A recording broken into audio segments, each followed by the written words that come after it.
Léonie Imhoff est dans sa 3e année d'apprentissage d'assistante en santé et soins communautaires au centre hospitalier Bienne. Depuis des années, l'établissement propose des programmes de formation et de formation continue pour de nombreuses professions de la santé. Un investissement pour le futur qui permet d'assurer d'avoir assez de personnel qualifié.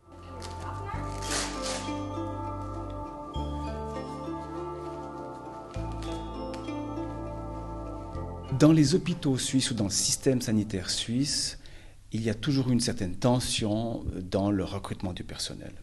Aujourd'hui, cette tension n'est pas plus mauvaise qu'avant et il se trouve que les hôpitaux doivent attirer les professionnels parce que la concurrence entre les établissements est grande et chacun fait des efforts pour être attractif. Pas de pénurie donc, mais le défi de convaincre et d'attirer du personnel. Le CHB n'y échappe pas. Le CHB se situe dans la moyenne des autres hôpitaux suisses dans la mesure où nous avons quelques avantages qui font que des soignants ont intérêt ou un désir de venir travailler chez nous. Nous avons aussi des inconvénients et comme tout autre hôpital, nous devons nous placer sur le marché du travail, être suffisamment attractifs pour que les infirmières, les physiothérapeutes, les ergothérapeutes et tous les autres métiers de la santé puissent trouver leur intérêt chez nous. Un des aspects qui joue en faveur d'une fidélisation, c'est la formation continue. Comment nous arrivons à monter en puissance notre personnel, à leur montrer que lorsqu'ils viennent travailler chez nous, ils vont acquérir de nouvelles compétences, de nouvelles connaissances. Assurer des offres de formation de qualité est un moyen de permettre cela. Sur les 1400 collaborateurs que comptait l'hôpital en 2016, près de 200 étaient en formation dans les professions de la santé et 101 médecins étaient en cours de spécialisation.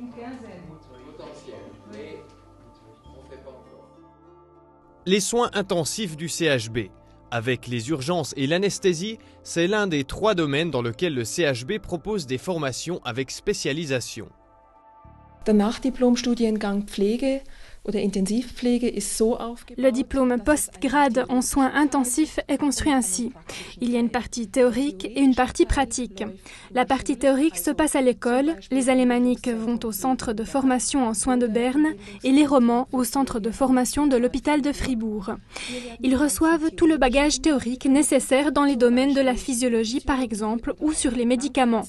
Oder über Medikamente zum Beispiel. Puis ici, à l'hôpital, ils passent à la pratique. Tout ce qu'on doit connaître lorsqu'on est au chevet d'un patient et tout ce dont on a besoin dans le travail quotidien. Cela s'apprend dans la pratique. C'est aussi ici qu'il lie la théorie à la pratique.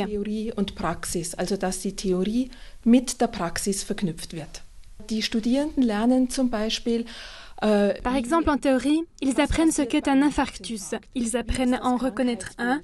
Ils apprennent à reconnaître un électrocardiogramme. Sie lernen in der Theorie Puis chez nous, dans la pratique, ils apprennent comment ils doivent se comporter avec un patient. Par exemple, comment je dois installer le moniteur pour que le patient soit surveillé de la meilleure manière possible. Comment se passe de manière générale la surveillance d'un patient. Comment je dois faire les examens corporels, comment je dois gérer un patient, mais aussi son entourage. Tout cela, c'est de la pratique. Oder auch so Dinge wie zum Beispiel, wie gehe ich mit der Situation des Patienten um? Und wie gehe ich mit seinen Angehörigen um? Das passiert dann bei uns in der Praxis. Les formations avec spécialisation demandent beaucoup de rigueur. Die Ausbildung in der Pflege ist mittlerweile sehr, sehr lang geworden, weil Pflege ein Thema ist, das immer... La formation dans les soins est devenue très longue, car c'est un domaine qui devient toujours plus complexe. Il fut un temps où on avait l'impression que soigner, c'était à la portée de tout le monde. Mais c'est un métier qu'il faut apprendre. Plus la situation d'un patient est complexe, plus il faut avoir de connaissances. La formation est très longue. Beaucoup commencent avec une formation d'assistante ou assistant en santé et soins communautaires. Cette formation dure 3 ans. Ensuite vient la haute école spécialisée où il faut suivre 2 à 3 ans de formation. Diese Ausbildung dauert 2 oder wieder 3 Jahre. Ensuite, il faut travailler pendant minimum 1 année avant de pouvoir entamer la formation continue pour devenir expert en soins intensifs. Direction le service des urgences. Quiconque dispose d'un diplôme en soins de degré tertiaire ou d'un diplôme étranger équivalent et possède au moins 1 an d'expérience professionnelle dans le domaine des soins aigus peut suivre une formation en cours d'emploi pour devenir expert en soins d'urgence. Une bonne formation apporte plus de sécurité ainsi que de qualité de travail dans l'accompagnement des patients. Le domaine de la santé évolue constamment. Nouveaux médicaments, nouvelles machines, le personnel doit également être formé pour les utiliser.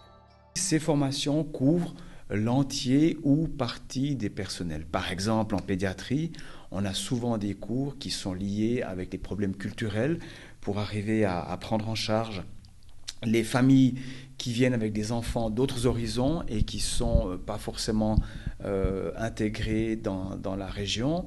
Et là, nous essayons d'arriver avec des échanges culturels et faciliter la prise en charge, ou bien des aspects très techniques lorsque un nouvel appareil est mis en place et nous devons nous assurer que tout le personnel est capable d'utiliser ce matériel correctement.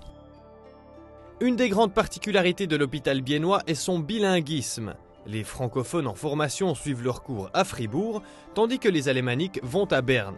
Au sein de l'hôpital, le personnel doit pouvoir comprendre les 2 langues. Un défi.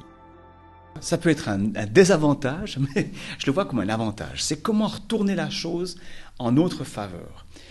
Il y a des attentes auxquelles nous devons répondre, notamment liées à la charte du bilinguisme, et ces attentes nous poussent à être attractifs sur ces domaines-là, de telle sorte que nous pouvons intéresser autant des gens de la Suisse romande que de la Suisse allemande.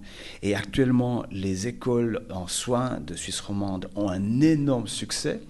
Donc il y a beaucoup de monde qui est sur le marché du travail. Et puis avec ça, on arrive à s'ouvrir vers de plus grands horizons pour intéresser les gens. Avec des formations et des formations continues de qualité, le CHB peut lutter contre le manque de personnel dans certains domaines spécialisés, mais aussi accroître la motivation et renforcer l'esprit d'équipe des collaborateurs. Et si certaines formations sont difficiles, elles apportent aussi de la satisfaction personnelle. Il y a 2 jours, j'ai passé une journée à accompagner une étudiante et il était magnifique de voir la joie que ça lui procurait lorsqu'elle réussissait quelque chose. Elle avait du plaisir à faire ce qu'elle faisait et moi à la voir se réjouir de ses succès. Richtig Spaß hatte. Das war unheimlich schön für mich zu sehen, wie sie ihren Erfolg genießt.